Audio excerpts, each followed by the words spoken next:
Welcome to the Education Scotland podcast. In every episode, we are joined by teachers, professionals and experts to unpack some of the big questions and topics facing the education sector in Scotland. Stay informed with the latest on education in Scotland by subscribing to our podcast.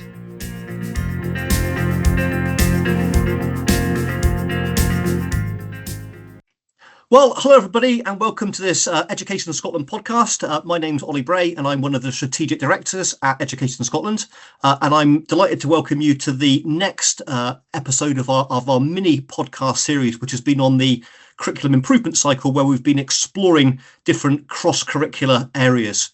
And for those of you that have been listening to this podcast, you'll know that we've already covered the work of learning for sustainability. We've already covered the work for finance and financial literacy, and we've already covered the work for creativity. And today we're going to be taking a bit of a deep dive into all things digital under the banner of digital literacy. But I'm sure we'll even get into what that actually means in a minute as well.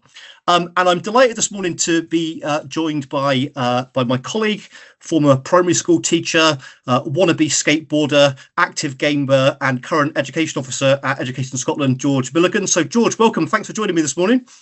Morning. Thanks very much for having us.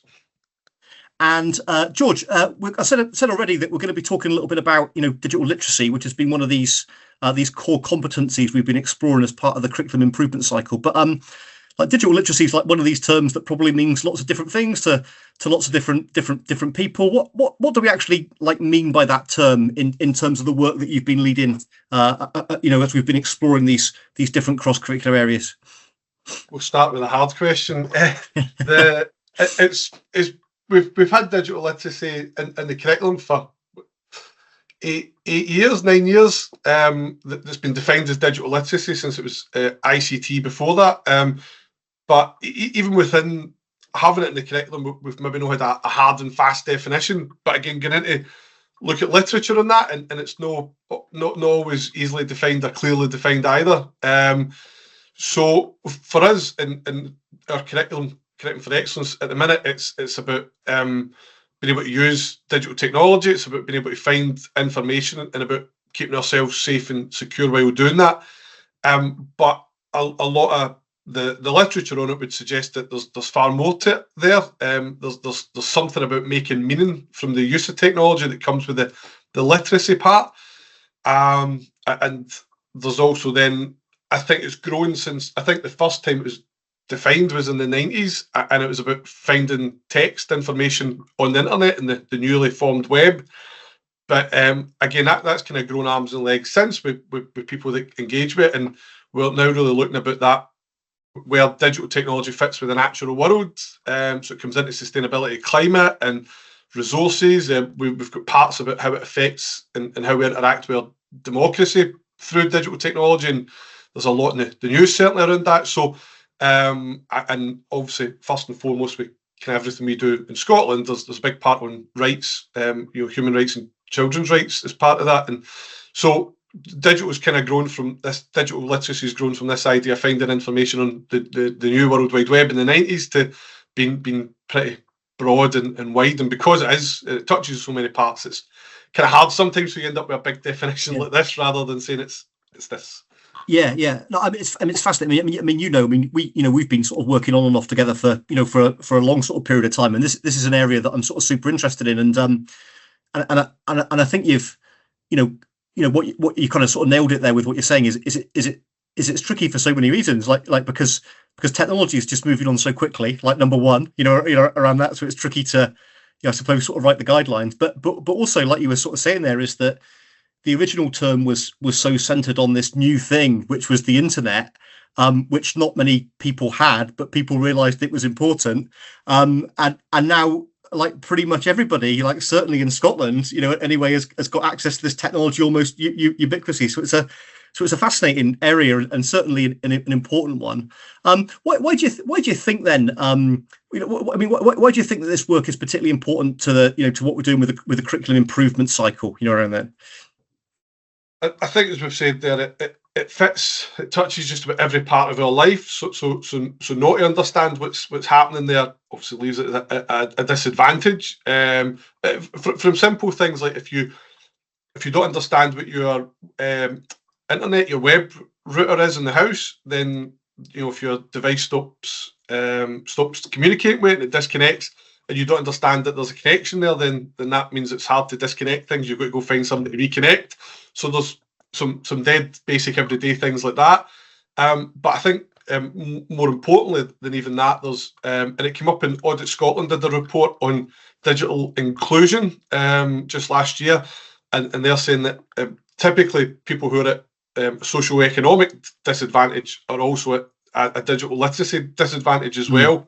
And they talked about it being a double loop of poverty. So we're seeing the research is coming out and telling us that people who are not digitally literate or don't have access to the internet are typically socially and economically disadvantaged, but they're further socially and economically disadvantaged when they don't have access to the internet or the capabilities or the skills to be able to use it. So for me, that's one of the biggest parts for me is we need to make sure that everybody in Scotland is able to participate in society as best they can, and that means they need to be digitally literate. Yeah, I think that's really interesting, and then it's I mean, it's not a topic for today, but it also then starts to make you think about the equity of access, like not just within home, but also within schools as well.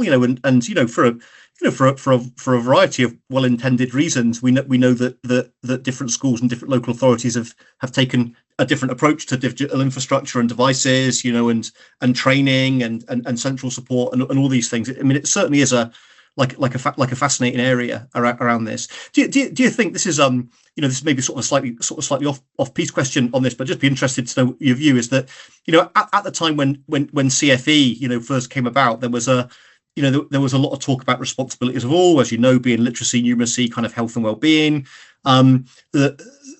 Our colleagues in Wales have kind of got an equivalent of that. I mean, interestingly, health and well-being isn't necessarily defined as a responsibility of all as such in Wales, but they do talk about literacy, numeracy, and digital as being part of that. Do you think we're moving to a time when that should either be framed a little bit better, or should it just be assumed really that's what we should all be doing now?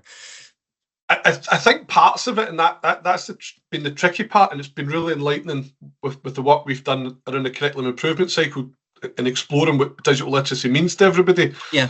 I think there are some parts, for example, if you want to park your car, or you want to get a train somewhere, you are starting to more and more, you need an app. So you need to be able to use your device, download an app, link that to your payment, and then be able to use it, and whether that's scanning QR codes, etc., for your train ticket. So there are parts that are becoming entrenched in our daily life, but then there are also parts that are really nice and really creative, but I don't know that they're essential. Things like animations and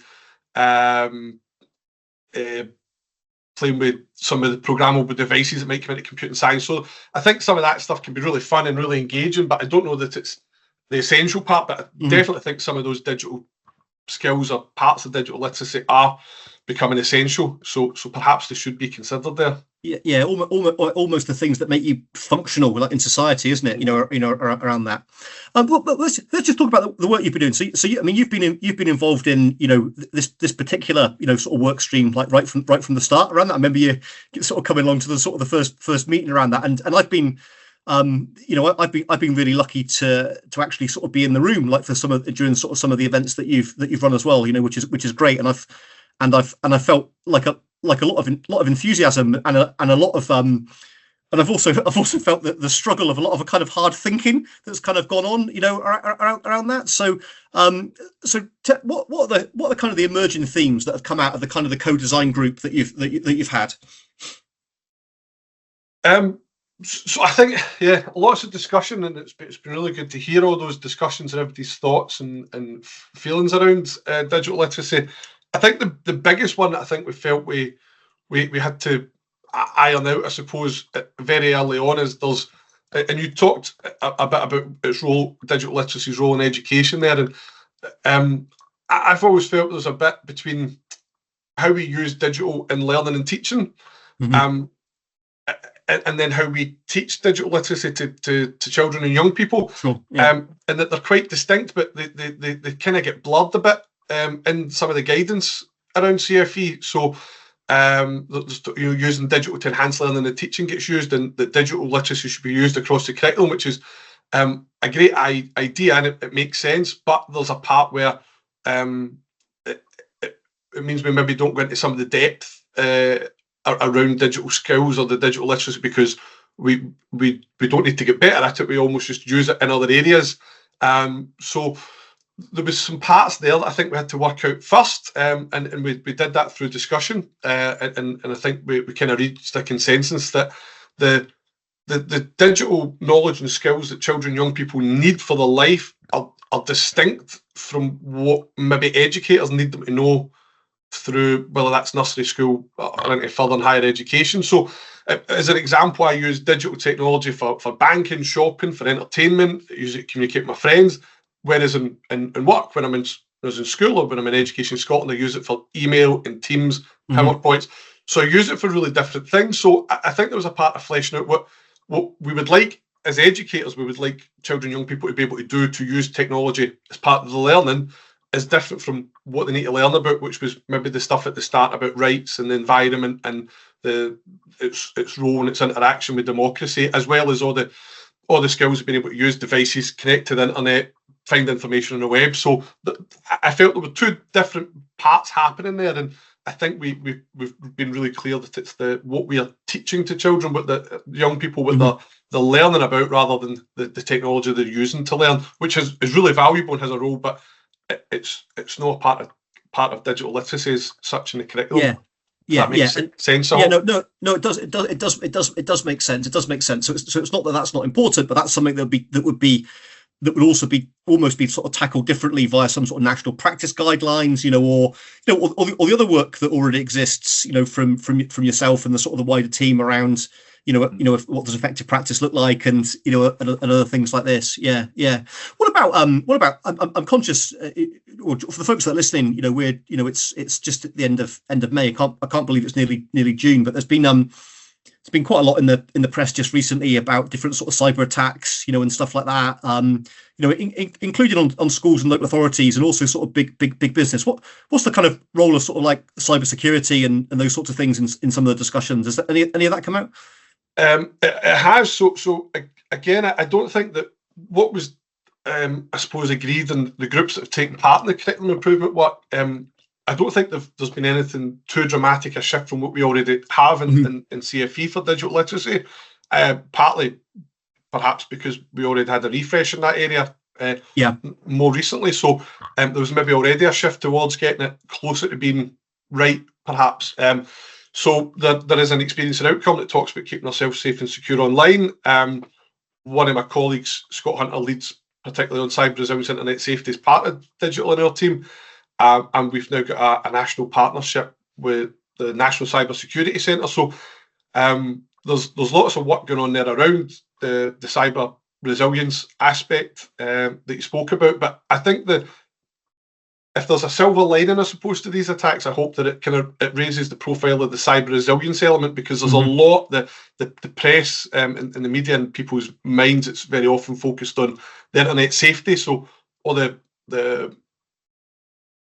behaviours we don't want to see from people, so how people interact online, whether that's bullying or exploitation or crime, such as scams and financial extortion.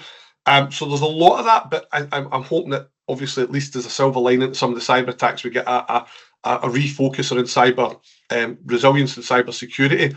And we're really fortunate as well in Scotland as we go through from the kind of broad general education, we're looking at cyber resilience and internet safety. We've then got cyber security as a national award, and we've got I think it's about 50 or so schools now recognised a national cyber security school with the Cyber First Award. So there's lots of really good practice happening in schools there. We work really closely with colleagues in Scottish Government and UK Government. So hopefully we're getting children, young people to a better place, that's less likely, they're more resilient in the future. Great, no, that's super interesting. Let's just go back to the groups again, for the different things. And again, folks that have sort of listened to this series is we followed the same sort of model for each of the areas that we were exploring, and there have been kind of 4 face-to-face days now over a year, and a number of kind of sort of testing sessions with critical friends, and of course young people. And I'm just wondering, George, was there anything that kind of really surprised you that came out of the groups, or what they thought, or when you did some of the testing with children, young people, anything that any sort of key takeaways from that you might want to share? The bit that probably surprised me was how quickly everybody arrived at the same point. That we got on the same page. I think we started there. I say perhaps because we had that interim refresh, maybe. Yeah. We work closely with some of those partners and stakeholders, so maybe there's some dialogue. So nothing came as a surprise, but I don't think there was any radical shift. So everybody agreed quite quickly. That perhaps surprised me. I thought people would want loads of different things. And I think most people were focused on those same parts about being able to take part in society and be able to express ourselves. What wasn't surprised about was what people brought to it, the expertise and the knowledge and their experience, and that drive. So wasn't surprised at all when you can look at the people that were taking part in the exercise. But I was just, I suppose, surprised that we all agreed very quickly. I thought there would be a million different views, and there was a few, and a pretty quick consensus, I would say. Yeah, and we should say that probably as part of that is that, like, as part of the people in the room, they weren't all people that were like massively into digital technology. Like we purposely put probably what we would describe some pragmatists in there as well, to have a kind of mix, around that. I suppose then, what about difficulties? What came along as part of the process, which was either sort of quite tough, or or was sort of hard to get your head round, or hard for people to get their head round? So as I say, I think we arrived quite quickly at that what we're calling the big ideas, the key parts that make up digital literacy, but try to agree on wording and exact specifications and details within those. That's the bit that's probably taken the most time. So perhaps people who were at the events are saying, well, I don't think they might not agree that we were in consensus really quickly, but I think in the big general broad strokes we were. But we've then spent obviously time going back and trying to refine those ideas and making sure that they say exactly what we mean and exactly what we need them to say, that they're usable by children, young people and educators, and avoiding any kind of doubts, which has been something that's also been levelled at Curriculum for Excellence, that perhaps the guidance isn't absolutely clear. So we've tried to get that with the wording. So, but as your experience across all the different curricular areas that you're working in, the different core competencies, etc., I try to get everybody in a room to agree on particular words. Sometimes is the hardest part. So we've got the big message, the big ideas, and the last wee part was just try to find out, I think where the last session we had was just trying to work out how does it look, how does digital literacy look for when we're agreed on the big ideas, but how does it look going from nursery and early years education through to the end of secondary school, BG or senior phase. So how do you make something look the same or similar enough with things like breadth and progression, but make it fit in all those areas? So that's that was something I think we probably left as one of the harder parts. But I don't think it's an easy conversation to get one answer to. So no, it's certainly not. There's definitely bits to kind of unpick there with that. Talking of language and talking of words, I know that when we went out and did some of the testing, with the sort of the children and young people, one of the bits of feedback from them is that they didn't really like the word literacy associated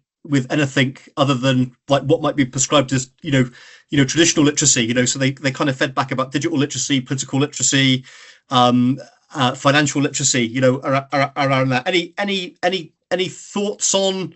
I'm not always sure that there were always alternatives to that, but any thoughts on that? Well, I feel the thoughts on that. We've been wrestling with that for a long time. I've done bits of work with our colleagues in literacy and English, and when you try to talk about how to use digital literacy and literacy in English, that becomes tricky because you're using the same words and so you end up, people think that because they're using a laptop to do writing, that's digital literacy because it's digital and they're doing writing. So when we jumble up literacy, so I can understand some of the confusion and around that. So we're looking perhaps at having the term digital skills. There's been other words, competencies and things that I suppose it will perhaps depend on what we get to as an organisation around the kind of language matters documents and having perhaps we'll pretty happy to take guidance from there. But I think at the minute we're looking at digital skills. However, it leaves something missing about that making meaning that you get from the literacy. So citizenship has been suggested, but again, it perhaps makes it confusing amongst other things like other areas of curriculum. So we're all ears. We're open to suggestions on that. Okay, George, I'm conscious sort of time, around that. But what's next for what's next for this work? So one of the ones I really like to call back to is Helena Good from Daydream Believers. It's been doing work with us in digital for a while, and she always asks in her sessions about creativity. She says, "What if we get this right?" Mm-hmm. So that's kind of where I'm focused. That rather than thinking about the challenges and the parts that might not work or they might not work as well for certain for people or for areas or groups of people. But what if we do get this right? What if we get digital literacy in the right place in the curriculum and we make it make sense? And it means we can tackle, as Audit Scotland talked about, the potential social and economic barriers that people might face if they don't have those. So if we could get all of that right, that would be absolutely fantastic. But I suppose that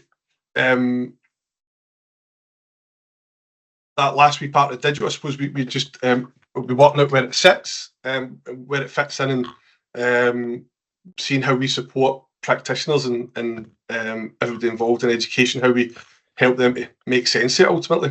Yeah, so really starting to think, and then really starting to think about the how, I suppose, like on that, as you're sort of saying there. Yeah, great, George. It's been great to unpack some of this, and well, you and I could talk about this for hours, and we often have around that. So it's been it's great we've been able to sort of cover quite a lot in this sort of 20 minutes and kind of get a real sort of flavour for this. I've been asking sort of like one final question to all the kind of guests on this podcast, and that is what do you think this work will mean for children, young people, and in many ways, I'm kind of hoping that you'll respond with almost what you said for the last answer to the question, which is, what if we get this right?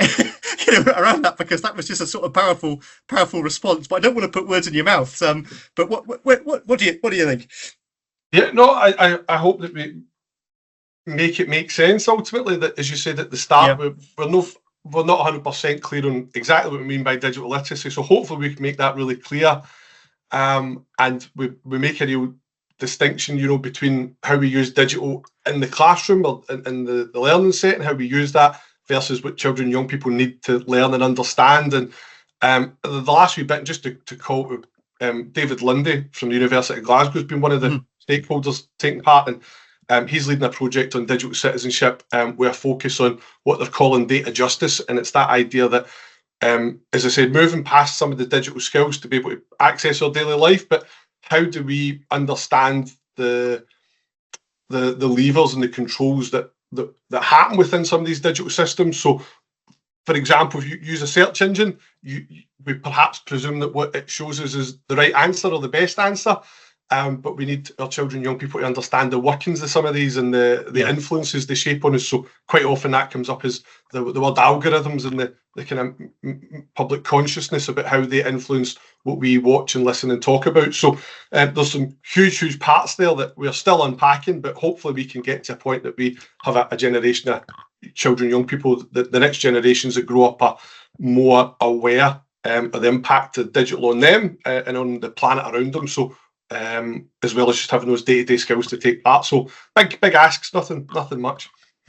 No, George, that's great. Listen, I just want to thank you for sort of taking the taking the time and the space to talk today. It's the folks listening to this won't realise, but we're recording this sort of fairly early in the morning. So right before this, we were both, I think, sort of trying to get children fed and out the door and different things like that. So thanks so much for sort of trying to make time in your busy school day.